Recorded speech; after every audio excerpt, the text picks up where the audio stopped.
Si rubah memiliki gua harta karun. Di dalamnya selalu ada ikan laut yang tak habis-habis. Serigala tua mengira rubah pandai menangkap ikan. Berkali-kali datang memohon menjadi murid, namun ditolak dengan tegas.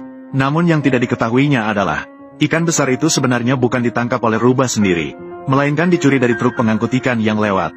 Awalnya berencana untuk menipu dengan 2 ekor ikan kecil. Namun serigala tua malah bertahan dengan keras kepala. Akhirnya rubah pun dengan terpaksa mengajarkan cara menangkap ikan padanya. Pada malam itu, rubah membujuk serigala tua untuk membuka permukaan es. Hanya melihatnya memegang palu dengan erat, dan dengan kuatnya memecahkan permukaan es. Bagaimana mungkin dia tahu? Sebenarnya semua ini adalah rencana jahat rubah. Oleh karena itu, rubah memerintahkan serigala tua untuk memasukkan ekornya ke dalam lubang es. Jika ada ikan menggigit kail, harus segera mencabut ekornya. Jika tidak, jangan pernah pergi begitu saja. Serigala tua itu juga ragu-ragu. Namun perutnya sangat lapar. Tidak tahu sudah berapa lama, tubuhnya yang kurus seperti kayu hampir membeku menjadi patung es. Ketika ingin mencabut ekornya, namun merasa sudah terlambat. Suhu dingin -20 derajat membuat air danau membeku menjadi es. Namun siapa sangka pada saat itu, seorang wanita datang ke tepi danau untuk mencuci pakaian. Dengan kebetulan melihatnya, semua orang langsung mengambil papan cuciannya dan memukulnya dengan keras. Dengan sekuat tenaga memukul kepala serigala tua. Untuk bertahan hidup, akhirnya ia terpaksa mencabut ekornya untuk bisa lolos.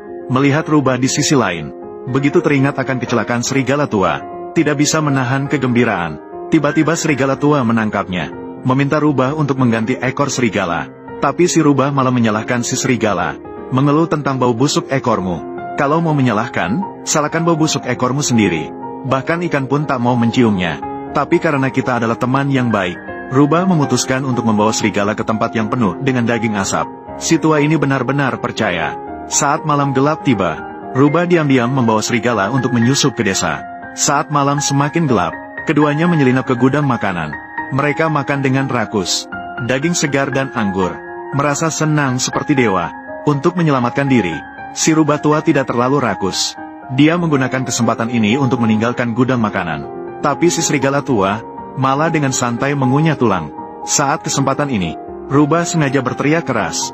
Seketika para petani di desa terkejut dan terbangun. Beberapa pria dan wanita perkasa segera masuk ke gudang makanan. Mereka memukul serigala tua dengan palu dan tongkat besi. Hampir saja mereka memukulnya sampai mati. Rubah licik itu malah bersembunyi di samping dan menonton pertunjukan. Oleh karena itu, rubah takut akan balas dendam serigala tua. Akhirnya, ia harus menahan dingin, merendam tubuh dalam air es, hingga tubuhnya membiru dan hitam karena kedinginan. Lalu berguling-guling di atas jerami, sehingga tetesan air membeku di tubuhnya. Berpura-pura seolah-olah terluka oleh pisau es.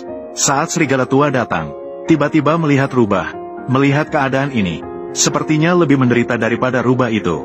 Namun rubah segera menjelaskan, bahwa itu untuk menarik perhatian warga desa.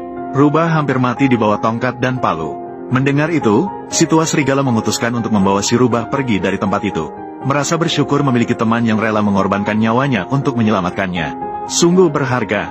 Ketika si tua serigala membawanya ke mulut gua, si rubah melompat langsung ke dalam gua. Namun si tua serigala berhasil menangkap kakinya tepat waktu.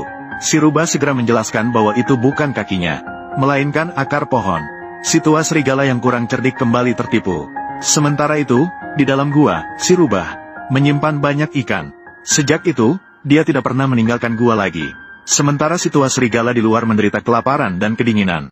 Dia menunggu dengan penuh kesulitan selama 2 bulan.